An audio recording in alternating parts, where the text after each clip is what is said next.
Yesterday could have been worse. A more than 6% drop in Nvidia somehow limited the SP 500 gains.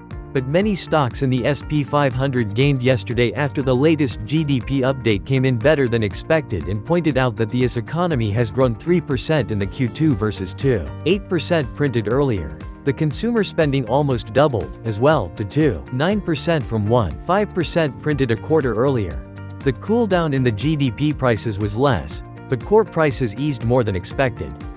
All in all, the US economy rebounded in Q2, but the rebound didn't increase price pressures. In plain English, the data tasted exactly how investors love it, with the additional sweet topping, for the Fed rate cut expectations, that it has slowed in Q3 but slowed from a higher mark.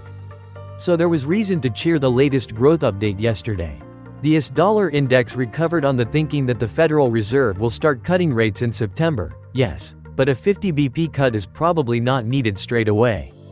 But note that activity on Fed funds futures still gives a 2/3 chance for a 50 BP rate cut from the Fed in the September meeting, and the Fed is seen cutting rates by 100 BP from now to the end of the year.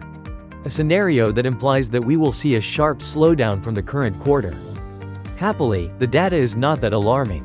Therefore, I believe that there is room for trimming the Fed cut expectations to between 50 to 75 BP cut this year. And that should justify a further positive correction in the US dollar and a further rotation in the SP 500 toward the growth-friendly, cyclical stocks, including energy and financials.